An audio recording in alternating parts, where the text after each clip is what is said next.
মৰমৰ ছাত্ৰ ছাত্ৰীসকল আজি আমি ক্লাছ 10 ৰিভিজন পাৰ্টৰ ষ্টাৰ্ট কৰিম তো 2024 আজি ক্লাছ 10 ৰিভিজন পাৰ্টটো হ'ল আজি ফাৰ্ষ্ট পাৰ্ট হ'ব তো এনেকুৱা পাৰ্ট আমি ডেইলি দি থাকিম তো প্ৰথম যেটো পাৰ্ট আছে ৰিভিজন তাৰে ফাৰ্ষ্টত এটা পইণ্ট আছে হেটো হ'ল সমানুপাত তে সমানুপাত শব্দটো তুমি কি বুজা তুমি একচুয়ালি তে সমানুপাত মানে কিছুমান সংখ্যা দিয়া থাকিব সেই সংখ্যাবিলাকৰ কি অনুপাতত আছে সেই অনুপাতটো জানিব লাগিব কিন্তু সমান যদি হয় তেনেহলে সমানুপাত হ'ব দুটা অনুপাত যদি সমান হয় তাক হ'ব কি সমানুপাত এই সমানুপাত এটা দুই ধৰণৰ আছে এটা আছে প্ৰত্যক্ষ সমানুপাত এটা আছে ব্যস্ত সমানুপাত তে প্ৰত্যক্ষ সমানুপাত মানে কি এটা তোমাৰ কি হ'ব এট কোন এটা চলকৰ মান যদি বাঢ়ে আনটো চলক লগে লগে বাঢ়ি যায় এতে আৰু যদি পৰোক্ষ বুলি কোৱা হয় তেনেহলে কি হ'ব কোন এটা চলকৰ মান যদি বাঢ়ে তেনেহলে আনটো কি হ'ব কমি যাব লাগিব এটো হল তোমাৰ পৰোক্ষ সমানুপাত তে এটা আমি লিখিছো এতে সমানুপাতক আমি দুটা ভাগ কৰিব পাৰো এটা হল তোমাৰ কি প্ৰত্যক্ষ সমানুপাত আৰু এটা আছে কি পৰোক্ষ সমানুপাত তো প্ৰত্যক্ষ সমানুপাত মানে কি x is directly proportional to y এটা এই ধৰণৰ লিখা হয় ইয়াত আৰু পৰোক্ষ হলে কি হ'ব x is inversely proportional to y তে ইনভার্সলি মানে এটো হ'ব 1/y মানে তলত আহি যাব তে একজনকে লিখা হয় তে কি হ'ব তেনেহলে প্ৰথমে যদি আমি লিখো এটাৰ এটা ফৰ্মুলা মানে ওলাব পাৰে নেকি x is directly proportional to y তো ইয়াৰ পৰা আমি নিশ্চয় জানো যে প্ৰপোৰ্শনাল সাইনটো যদি উঠাই দিব বিচাৰো তেনেহলে কি আহে এটা ধ্ৰুবক আহে তে এটা ধ্ৰুবক যদি আনিব খুজো তেনেহলে কি হ'ব x is equal to y k x is equal to y k কারণ এটা কি k টু কি আহিল k টু হল সমানুপাতিক ধ্রুবক আমি লিখিব পাৰো নেকি k হ'ব কি সমানুপাতিক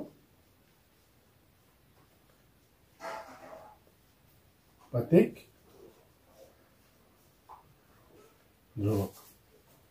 তো ইয়াৰ পৰা যদি আমি y টু বাওফালে আনো তো কি হ'ব x by y equal to k x by y equal to k ইয়াৰ পৰা কি কৰিব পাৰো আমি যাই এতে যদি আমি কিছুমান এতে k আছে k মানে কি ধ্ৰুবক k মান 1 হ'ব পাৰে 2 হ'ব পাৰে 3 হ'ব পাৰে ইত্যাদি যিকোনো হ'ব পাৰে তো আমি কি কৰিব পাৰো এবাৰ x যেনেকৈ লিখো x1 by y1 equal to x2 by y2 এনেকৈ আমি লিখিব পাৰো হাজাৰ হাজাৰ লিখিব পাৰো equal to কি হ'ব k তো এইটোৱে হল প্ৰত্যক্ষ সমানুপাতৰ ফৰ্মুলা তো আমি এই ফৰ্মুলা ইউজ কৰিও অংক কৰিব পাৰো তো এইটো এখিনি লিখি লবা ইয়াৰ পিছত যেটো আছে পৰোক্ষ সমানুপাত ইয়াৰ ক্ষেত্ৰত আমি এটা ফৰ্মুলা বনাব পাৰো তো প্ৰথমতে এখিনি লিখি লোৱা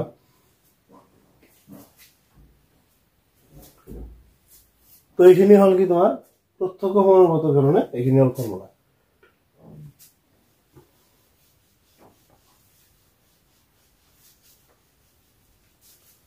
এবাৰ হ'ব কি পৰোক্ষ সমানুপাতৰ ক্ষেত্ৰত কেনেকৈ হ'ব পৰোক্ষ সমানুপাত মানে কি এটা কি আছে x is inversely proportional to y তো ইয়াৰ পৰা আমি কি কৰিব পাৰো প্ৰথম অৱস্থাত আমি এই প্ৰপোৰ্শনাল চিহ্নটো উঠাই দিব লাগিব আৰু প্ৰপোৰ্শনাল চিহ্নটো উঠাই দিয়াৰ কাৰণে আমি কি ইউজ কৰিম আমি এটা ধ্ৰুবক ইউজ কৰিম ধ্ৰুবকটো কি হ'ব পাৰে কিয় হ'ব পাৰে কেলে হ'ব পাৰে আমি বেসিক্যালি k লম তো y k হয় এবাৰ কি কৰিম এই y টো কি আছে হফালে হৰণ হিচাপত আছে বাফালে আইলে কি হ'ব পূৰণ হিচাপত হ'ব তো কি হ'ব তেনেহলে x y equal to হ'ব k এটা কি হ'ব k হ'ব সমানুপাতিক ধ্ৰুবক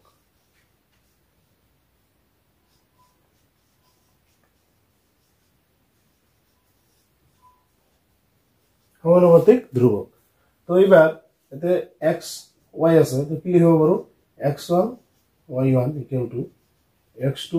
y2 equal to k এই ধৰণৰ আমি হাজাৰ হাজাৰ লিখিব পাৰো আমি এখিনিহে লিখিম এইটো হল কি পৰোক্ষ সমানুপাতৰ ক্ষেত্ৰত ফৰ্মুলা তো এই দুটা ফৰ্মুলা আমাৰ জানিব লাগিব অংক কৰাৰ কাৰণে আৰু এটা এক্সাম্পল এনেকুৱা হ'ব পাৰে যে প্ৰত্যক্ষ সমানুপাত মানে মই কি কৈছো যে এটা চলকৰ মান বাঢ়াৰ লগে লগে আনটো চলকৰ মানটো বাঢ়ি যায় একেলগে দুইটা একেলগে বাঢ়ে যদি x বাঢ়ে তেনেহলে y বাঢ়ে আৰু যদি y বাঢ়ে তেনেহলে x বাঢ়ে তে এই ক্ষেত্ৰত কি আছে যদি x বাঢ়ে তেনেহলে y কি হ'ব কমি যাব আৰু যদি y বাঢ়ে তেনেহলে x কি হ'ব কমি যাব এই ক্ষেত্ৰত এইটো বুজাইছে তে ইয়াৰ ক্ষেত্ৰত আমি এটা एग्जांपल দিব পাৰো যদি শ্ৰমিকৰ সংখ্যা বাঢ়ে তেনেহলে দিনৰ সংখ্যাটো কি হ'ব কমি যাব এটা কাম যদি 5 জনে 2 দিনত কৰে তো 3 জনৰ নিশ্চয় বেছি দিন লাগিব এই ধৰণৰ মানে যদি শ্ৰমিকৰ সংখ্যা বাঢ়ে তেনেহলে দিনৰ সংখ্যাটো কি হ'ব কমি যাব আৰু যদি শ্ৰমিকৰ সংখ্যা কমে তেনেহলে দিনৰ সংখ্যাটো বাঢ়ি যাব এইটো তোমাৰ পৰোক্ষ সমানুপাতৰ एग्जांपल যদি প্ৰত্যক্ষ সমানুপাতৰ কথা কোৱা তেনেহলে তোমালোকে সকলোৱে বাইক চলোৱা যদি বাইকৰ তোমাৰ এক্সেলাৰেটৰ টানি দিয়া বেছি কৰি যিমানে টানিবা সিমানে যাব যদি টানা বন্ধ কৰি দিয়া লাহে লাহে কমি আহিব তে কথা হল কি তোমাৰ এটা কাম বঢ়াই দিয়াৰ লগে লগে তোমাৰ স্পিডটো মানে এক্সেলাৰেটৰ টানাৰ লগে লগে তোমাৰ স্পিডটো বাঢ়ি যায় আৰু এক্সেলাৰেটৰ টানা কমাই দিলে কি হ'ব এই স্পিডটো কমি আহে তে বাঢ়াৰ লগে লগে বাঢ়ি যায় আৰু কমাৰ লগে লগে কমি আহে তে এইটো হল তোমাৰ প্ৰত্যক্ষ সমানুপাতৰ एग्जांपल তো ইয়াৰ পিছত আমি কেইটামান एग्जांपल আলোচনা কৰিম এটো মোস্ট ইম্পৰ্টেন্ট এখানে আগত লিখিলা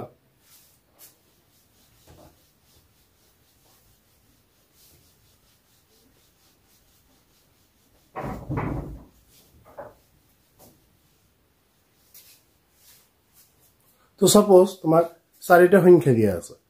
সব সংখ্যা দিয়া আছে কিটা a b c d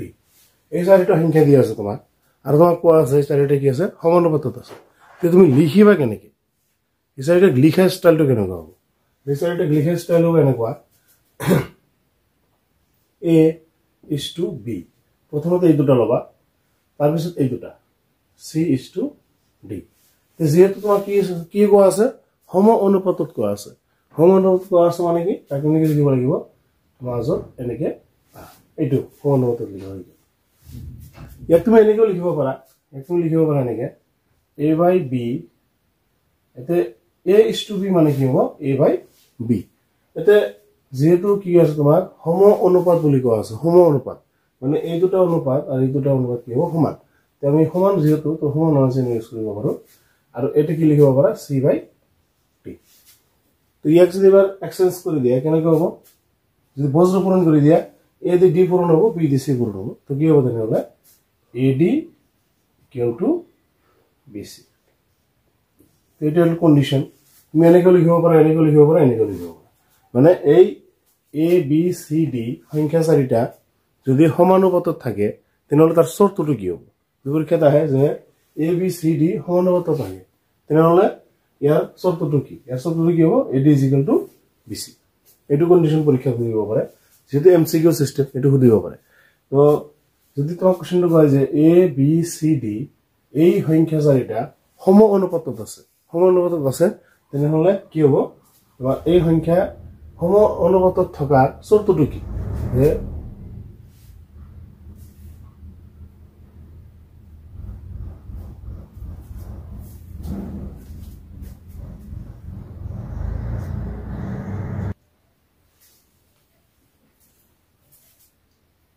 এই সংখ্যা চাৰিটা সম অনুপাতত থকা শর্তটো হল কি AD equal to BC যদি তোমাক কোশ্চেনটো হয় এনেকুৱা যে A B C D এই সংখ্যা চাৰিটা বা সংখ্যা কেইটা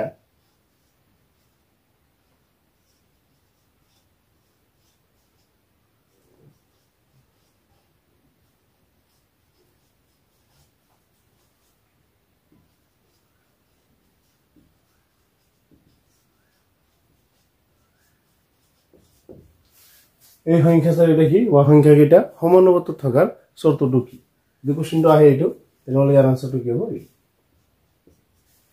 এইটো লিখিব পাৰা তে তুমি যিকোনো এটা লিখিলেও আনসাৰটো শুদ্ধ হ'ব তো ডাইৰেক্টলি আমি লাষ্টটো লিখিম AD equal to BC AD মানে কি এটা তুমি ধৰিব পৰা ক্ষমতা এনেকুৱা হ'ব লাগিব যে সাপোজ তোমাৰ কি আছে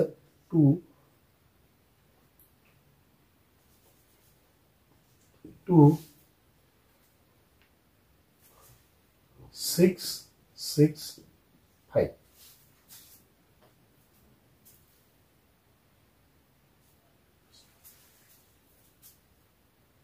8 আছে suppose কি থাকিল এটা एग्जांपल এটা যে এই সংখ্যা চাৰিটা সমানুপাতত আছে না নাই তুমি টেষ্ট কৰিব লাগে তো কেনেকৈ টেষ্ট কৰিবা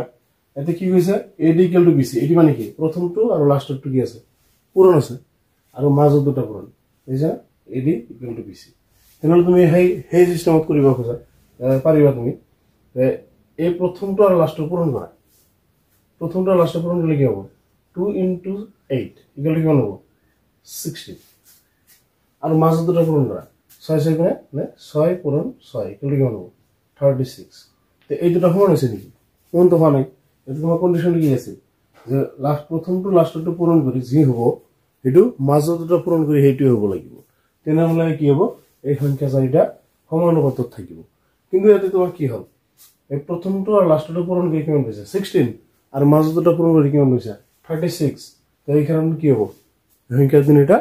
মানে এই সংখ্যা চাৰিটা কি নহ'ব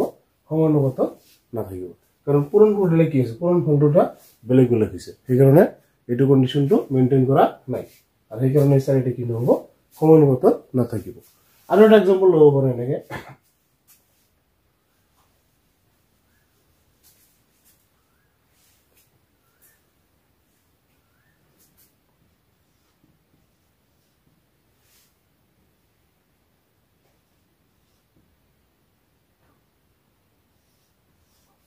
এতে আৰু চাৰিটা সংখ্যা লোৱা হৈছে কি আছে 10 20 30 and 60 এই সংখ্যা চাৰিটা সমানুপাতত আছে না নাই টেষ্ট কৰিব লাগে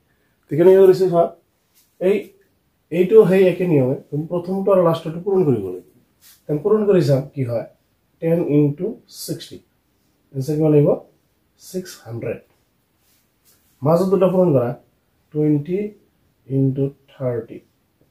এসে কি হলো 2 3 গুণ 6 আর দুটো 0 600 তো এইবার এই দুটো পূরণফল কি হইছে সমান হইছে তো যেহেতু প্রথমটা লাস্টটা পূরণ করি কিমান হইছে 600 মাজতটা পূরণ করি 600 হইছে সেই কারণে এই সংখ্যাটা কি আছে সম অনুপাতত আছে তো এইটো কি হ'ব এটা সম অনুপাতত আছে এখানে কি আছে সম অনুপাতত আছে সম অনুপাতত আছে ইয়াৰ আগতো কি নাই তে এনেকুৱা আৰু কেইটামান এক্সাম্পল ল'ব পাৰো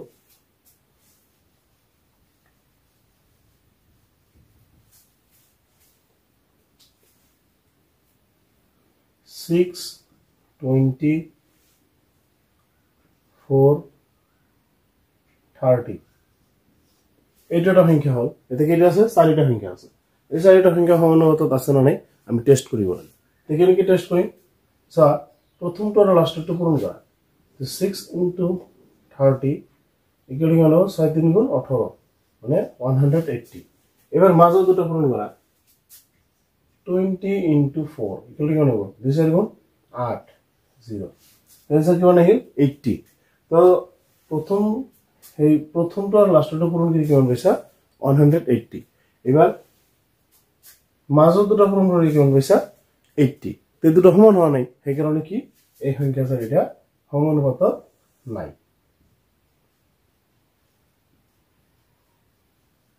সমানুপাতত নাই তে এনেকুৱা আৰু কিছুমান এক্সাম্পল তোমালোকৰ ৰিভিজন 1 ত দিয়া আছে আমি তিনটা কৰি দিলো আৰু এটা আছে হেতু তোমালোকৰ হোমৱৰ্ক হেতু কৰিবা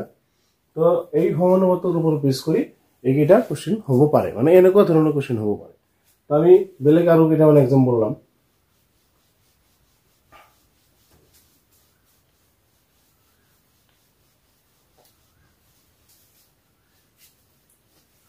তোমাক কিছুমান সংখ্যা দিয়া থাকিব যিবিলাক কি দুটা দুটাকে সেট দিয়া থাকিব দুটা দুটাকে সেট যদি দিয়া থাকে তুমি সেই দুটা কেনেকে সমানুপাতত আছে না নাই টেষ্ট কৰিবা তো প্ৰথম সাপোজ তোমাক এৰে এটা এনেকুৱা কিছুমান দিয়া আছে 12:21 আৰু তোমাক দিয়া আছে 32:56 32:56 এই দুটা মানে এইটো এটা অনুপাত এইটো এটা অনুপাত তে এই দুটা সম অনুপাত হয় না নাই তুমি টেষ্ট কৰিব লাগে তে সম অনুপাত হ'বলৈ হলে মানে এইটো আমি হৰণ কৰি যিমান পাম এইটো হৰণ কৰি সিমানে পালেহে এটো কি হ'ব সম অনুপাতত থকা বুলি আমি ক'ব পাৰো তেনেহলে কি আছে চোৱা এটা প্ৰথমটো যি আছে হেতু এনেকে লিখিব যত্ন কৰিবা সলিউশন 12 12/21 আৰু এইটো আছে কিমান এইটো আছে 32/56 এইটো কৰিব গলে কি হ'ব তেনেহলে এক কাটা কি কৰা তো কি দি কাটা যাব 3 দি কাটা 3 যাব কিবাৰ 4 বাৰ 3 যাব কিবাৰ 7 বাৰ आंसर কিমান আহিল এটা আহিল তোমাৰ 4/7 আৰু তো নাযায় এবাৰ এইখিনি যা এটা 8 দি কাটা 8 যাব কিবাৰ 8 4 গুণ 32 আৰু 8 7 গুণ 96 आंसर কিমান আহিল ঘুৰি ঘুৰি 4/7 এই দুয়োটা ক্ষেত্ৰতে both the case you get the same value same proportion you get আছে দেখুন 4/7 আৰু এটো কিমান আছে your 4/7 আছে তো এইখিনি 4/7 এইখিনি 4/7 যেহেতু কাটাকাটি কৰাৰ পিছত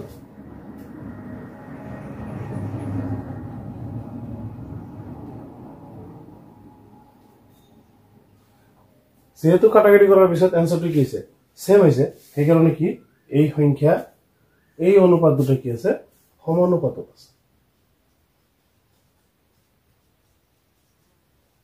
সমানুপাতত আছে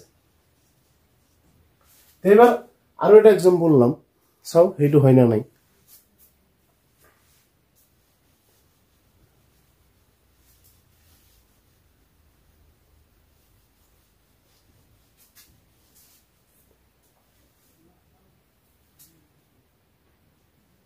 (18:30)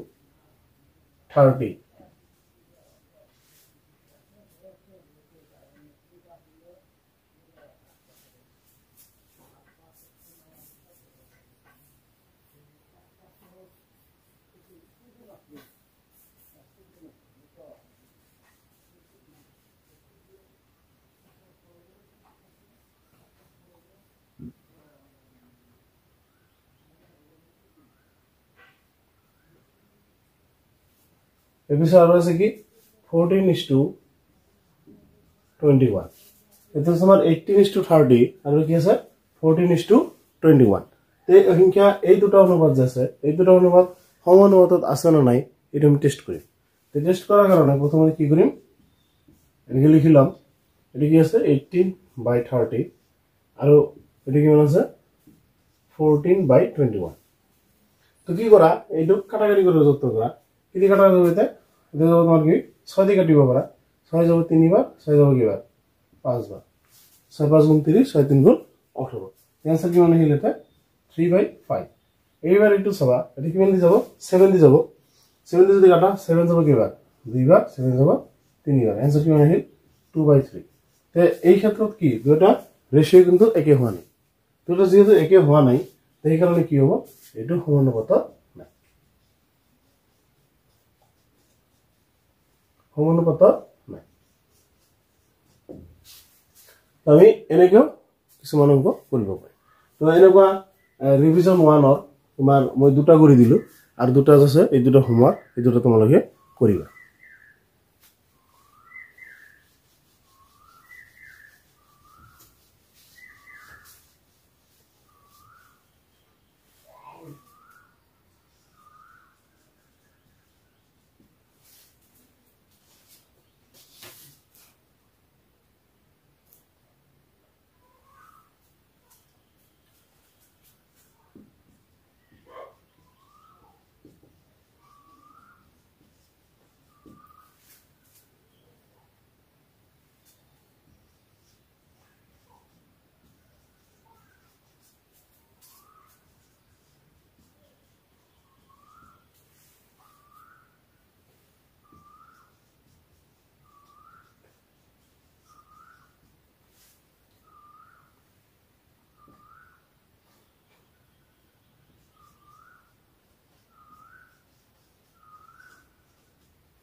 তো এটা উদাহৰণ দিয়া আছে এই উদাহৰণটো ভেৰি ভেৰি ইম্পৰ্টেন্ট এটো পৰীক্ষাত বাৰে বাৰে আহিয়ে থাকে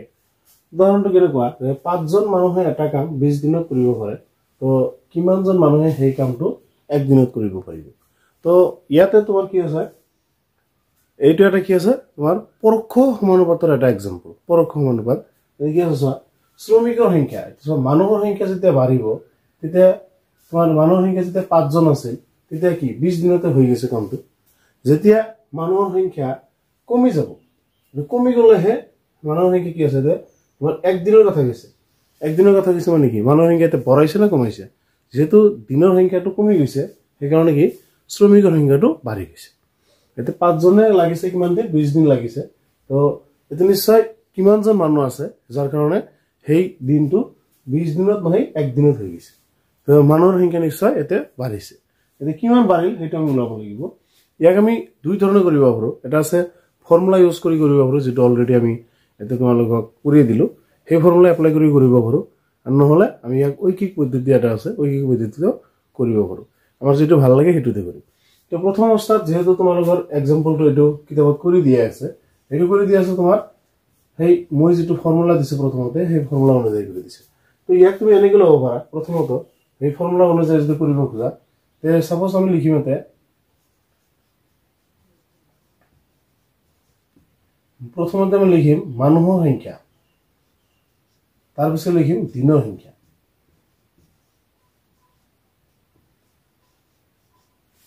মানুহৰ সংখ্যা তাৰ পিছত লিখিম দিনৰ সংখ্যা তে মানুহৰ সংখ্যাক আমি কি দি বুজাম x দি বুজাম আৰু দিনৰ সংখ্যাক আমি y দি বুজাম সাপোজ আমি এনেকৈ লিখিলো এটা চাৰ্ট বনাম এটো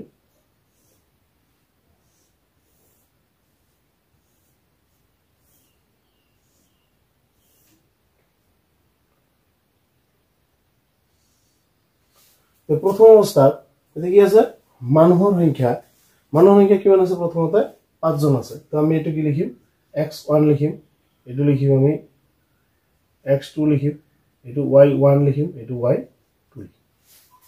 এনেকৈ লিখাৰ পিছত দুটা স্টেপত আছে যেহেতু তো মানুহৰ সংখ্যা যেতিয়া 5 তেতিয়া দিনৰ সংখ্যা কিমান আছে 20 এবাৰ মানুহৰ সংখ্যা কিমান হল মানুহৰ সংখ্যা আছে কিমান এবাৰ নাই এটো তুমি উলিয়াব লাগিব দিনৰ সংখ্যা কিমান দিয়া আছে 1 তো এতে যেহেতু এটা কি আছে শ্ৰমিক আৰু দিনৰ সংখ্যাৰ কথা বুজাইছে সেই কাৰণে এটো কি হ'ব এটা পৰোক্ষ সমানুপাতৰ এক্সাম্পল হ'ব তো আমি কি লিখিব পাৰো যে এটা এটা কি পৰোক্ষ সমানুপাত মানে কি x is inversely proportional to y তো ইয়াৰ ক্ষেত্ৰত ফৰ্মুলাটো কোনটা আছে ফৰ্মুলা আছে তোমাৰ x1 y1 equal to x2 y2 এইটো ফৰ্মুলা আছে তো এই ক্ষেত্ৰত আমি ফৰ্মুলা ব্যৱহাৰ কৰিলে আনসাৰটো পাই যাম এতে x1 মান কিমান আছে 5 into y1 মান কিমান 20 equal to x2 মান কিমান আছে 9 এটো x2 লিখিম আৰু y1 মান কিমান আছে y2 মান কিমান আছে 1 তো এটো পূৰণ কৰিলে কিমান আহিব এ 100 হ'ব তো x2 কিমান হ'ব 100 বুঝান তেনলে আপন কি বুজা গল যে হেই কামটো এক দিনত কৰিবলৈ হলে মানুহৰ সংখ্যা কিমান লাগিব 100 জন লাগিব 100 জন মানে 5 জন মানুহে 20 দিনত কৰে তো 100 জন মানুহে হেই কামটো কিমান দিনত কৰিব এক দিনত কৰিব তো এইটো হল তাৰ সলিউশন তো ভিডিওটো ভাল লাগিলে লাইক কৰিবা কমেন্ট কৰিবা